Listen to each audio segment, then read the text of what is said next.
Hello bull trackers दोस्तों, 10 दिसंबर को हमने एक वीडियो आपके साथ शेयर किया था और ये कहा था कि अगले 75 दिनों में निफ्टी 21,660 के लेवल को क्रॉस करेगा। तो क्या अभी भी इसकी पॉसिबिलिटी है? आइए मेरे साथ डिकोड करते हैं।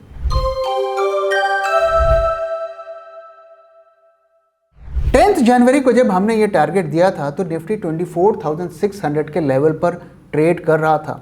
वहाँ से अब निफ्टी करीब 1500 पॉइंट गिर चुका है। हम 23,100 के लेवल के आसपास ट्रेड कर रहे हैं और 45 डेज पार हो चुके हैं और हमारे पास सिर्फ 30 दिन ही बचे हैं। तो क्या इस 30 दिनों में क्या हम अपने टारगेट को अचीव कर पाएंगे? इसी के बारे में हम वीडियो में बात करने वाले हैं। साथ ही हम एक बार और समझेंगे कि इस टारगेट का लॉजिक क्या था और क्या इस टारगेट के फेल होने की भी पॉसिबिलिटी है। तो इन सारी चीज़ों को हम डिटेल में इस वीडियो में समझने वाले हैं। तो आइए सबसे पहले समझते हैं कि इस टारगेट को हमने कैसे आइडेंटिफाई किया। तो इसके लिए हमने एलियट वेव थ्योरी को यूज़ किया और उसके बेसिस पर हमने इस टारगेट का पता लगाया। तो एलियट वेव थ्योरी दोस्तों, अगर आप फेमिलियर हैं तो ये सदियों से यूज़ हो रही है और इस थ्योरी की खासियत ये है कि ये एंटायरली टेक्निकल के बेसिस पर नहीं है। ये ह्यूमन इमोशंस को भी यूज़ करती है और उसके बेसिस पर ही इसका स्ट्रक्चर बनता है। और दरअसल ये एक वेव थ्योरी जिसे हम कहते हैं उसके बेसिस पर ये काम करती है। तो ये कैसे काम करती है, आइए क्विकली एक बार फिर समझने की कोशिश करते हैं। तो एलियट वेव में 8 वेव्स होती हैं, wave 1, wave 2, wave 3, wave 4, wave 5, ABC। और इसमें से जो सबसे बड़ी वेव होती है वो होती है वेव 3, जिसको एक्चुअली बुल रन या बेयर रन कहते हैं। तो एलियट वेव का एक बुलिश पैटर्न होता है और एक बेरिश पैटर्न होता है। तो बेरिश पैटर्न की शुरुआत तब होती है जब मार्केट ऑल टाइम हाई पर होता है और बुलिश पैटर्न की शुरुआत तब होती है जब मार्केट ऑल टाइम लो के लेवल पर होता है। तो सितंबर 2024 में जब मार्केट ऑल टाइम हाई के लेवल के आसपास था तब वहां से एक बेरिश एलियट वेव के पैटर्न की शुरुआत होती है। आइए उस पूरे पैटर्न को हम चार्ट के थ्रू समझते हैं। तो अगर आप देखें तो 23 सितंबर 2024 में जब market all time high level के आसपास ट्रेड हो रहा था तो उस वक्त वेव 1 की शुरुआत होती है, यानी कि बेरिश एलियट वेव पैटर्न के पहली वेव की शुरुआत होती है। और आप क्लियरली देख सकते हैं चार्ट पे हमने इसे मार्क किया हुआ है। यहाँ से वेव 1 की शुरुआत होती है। अब काफ़ी लोग जो हैं इसे वेव 1 नहीं मानते हैं, वो हाईएस्ट पॉइंट को वेव 1 की शुरुआत मानते हैं, लेकिन हमारा लॉजिक थोड़ा डिफरेंट है जिसके बेसिस पर हम इस पॉइंट को हाई मानते हैं। अब यहाँ से अगर आप देखें तो मोर और लेस मार्केट एक लीनियर फैशन में गिरता जाता है। थोड़ी बहुत बीच में रिकवरी होती है लेकिन गिरता जाता है। गिरते गिरते अगर आप देखिए तो ये 4 नवंबर को एक टेम्पररी बॉटम बनाता है जहां पर हम ये मानते हैं कि पहली वेव ख़त्म हुई। तो जब पहली वेव ख़त्म होती है तो एक सेकेंडरी वेव की शुरुआत होती है, छोटी सेकेंडरी वेव की शुरुआत होती है। अगर वो सेकेंडरी वेव वापस से नए हाइस को चला जाता है तो पहली वेव को हम गलत मानेंगे।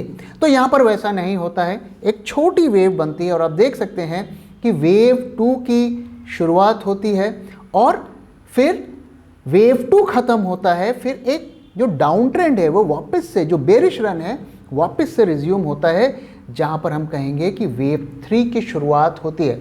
और अब हम वेव 3 में चल रहे हैं। आप देख रहे हैं किस तरीके से क्लियर कट एक वेव का पैटर्न बनता हुआ यहाँ पर दिख रहा है। जब आप इस वेव के वेव 1, वेव 2, वेव 3 के स्टार्टिंग एंड पॉइंट को आइडेंटिफाई कर लेंगे तब आप उसके टारगेट को भी प्रेडिक्ट कर सकते हैं। कैसे?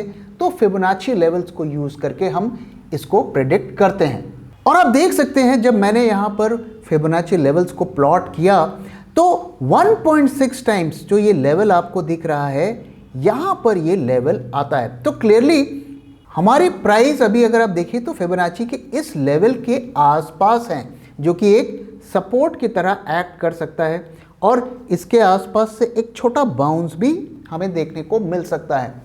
और जब इस लेवल को ये पार करेगा तो फिर उसका नेक्स्ट टारगेट 21,660 का लेवल बनता है।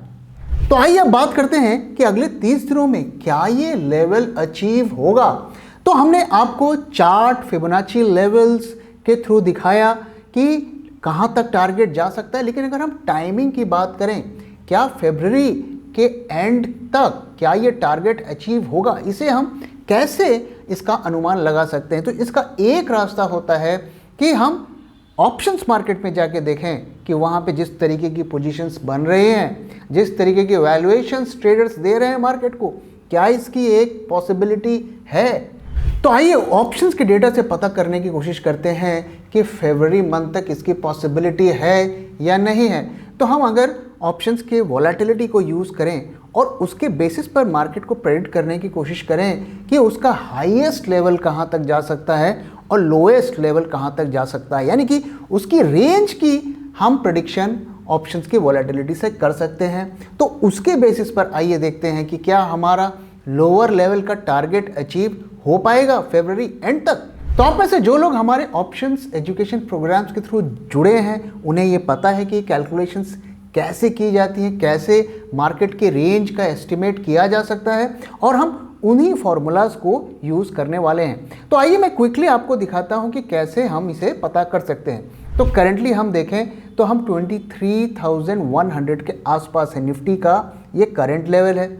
और अगर हम फरवरी मंथ में अगर आईवीज को देखें तो 16-17 के आसपास हैं। अगर हम एवरेज वैल्यू लगाएंगे तो करीब 17 या 16.5 के आसपास की आईवी आती है। ध्यान रहे कि जब मार्केट में गिरावट होती है तो आईवी बढ़ने लगती है, तो कभी कभी ये 17, 18, 20, 22, 25 तक भी चली जाती है, और ख़ास करके मंथ एंड में तो और भी ज़्यादा आईवी हो जाती है। तो ये आईवी अगर बढ़ेगी तो टारगेट और भी आसानी से यूज़ होगा। तो फिलहाल हम इसे 17 का आईवी लेते हैं based on the options data, और हम देख सकते हैं कि अभी 31 दिन हमारे बचे हैं।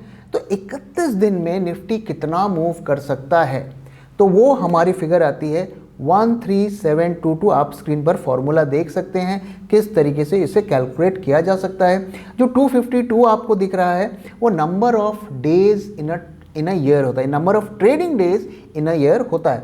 तो इसके बेसिस पर जो नीचे की रेंज निकल कर आती है वो है 21,723, यानी कि 21,723, और ऊपर की रेंज निकल कर आती है 24,477। तो हमने डायरेक्शन कैसे पता किया, हमने एलियट वेव को यूज़ करके डायरेक्शन पता किया। तो हम नीचे के लेवल पे इंटरेस्टेड हैं। तो नीचे का जो हमारा लेवल निकल कर आ रहा है वो 21,660 के आसपास ही निकल कर आ रहा है। तो ऑप्शंस मार्केट तो हमें ग्रीन सिग्नल दे रहा है कि इसकी पॉसिबिलिटी है, ये टारगेट बहुत दूर नहीं है, और एलियट वेव हमें डायरेक्शन का इंडिकेशन दे रहा है। तो अभी भी इसकी पूरी पॉसिबिलिटी है कि बाय फरवरी एंड, यानी कि जो हमारे 30-31 दिन बचे हैं, उसमें ये टारगेट अचीव हो सकता है। अब आइए दोस्तों इस बारे में बात करते हैं कि क्या इस टारगेट के फेल होने की कोई संभावना है। जी हाँ, बिल्कुल इसकी फेल होने की संभावना है। मार्केट में कोई भी चीज़ आप गारंटी के साथ नहीं कह सकते। जो भी ऐसा कहता है कि गारंटी के साथ ऐसा होगा ही होगा, शायद उसे मार्केट में ज़्यादा अनुभव नहीं है। तो मार्केट जो होता है एक संभावनाओं का खेल होता है, एक प्रोबेबिलिटी का गेम होता है। जिस चीज़ के होने की प्रोबेबिलिटी ज़्यादा होती है हम वहीं पर बेट करते हैं। तो मार्केट साइंस और आर्ट दोनों का एक कॉम्बिनेशन होता है। तो ये टारगेट फेल हो सकता है, बिल्कुल हो सकता है, लेकिन अभी तक हम ट्रैक पे जा रहे हैं। और अगर ये फेल होगा तो क्यों होगा, कैसे होगा, उसकी एक पॉसिबिलिटी तो हमें नियर टर्म पे दिख रही है कि बजट आ रहा है। हालांकि अभी तक प्री बजट की रैली नहीं हुई, काफ़ी ऐसी खबरें आई कि कुछ इनकम टैक्स वगैरह में छूट दी जाएंगी, लेकिन बाजार उससे एक्साइटेड नहीं हुआ। लेकिन दरअसल बजट में क्या आने वाला है ये खबर मार्केट को इतनी आसानी से नहीं लगती। अगर होती भी है तो बहुत ही कम लोगों को इसकी जानकारी होती है, और वो भी एक्यूरेट नहीं होती है। तो बजट मार्केट के लिए क्या सरप्राइज लेके आएगा, इसको प्रेडिक्ट करना बहुत मुश्किल है, और ये मार्केट में प्राइस्ड इन नहीं है। तो अगर बजट में कुछ ड्रामेटिक होता है तो इस टारगेट की फेल होने की पॉसिबिलिटी है। कम से कम जो हमारा टाइमिंग का टारगेट है 75 दिनों का, जिसमें अभी सिर्फ 30-31 दिन ही बचे हैं, वो टाइम में टारगेट का मीट होना फेल हो सकता है। हालांकि हम अभी भी मानते हैं कि हमारा टारगेट ऑन ट्रैक है और मार्केट उसी डायरेक्शन पे चल रहा है। तो दोस्तों, आपको क्या लगता है, क्या मार्केट हमारे टारगेट्स को अचीव करेगा या यहां से यू टर्न लेकर न्यू हाइस को जाएगा? कमेंट करके अपना फीडबैक देना मत भूलिएगा। So thank you very much for watching and thank you for your time.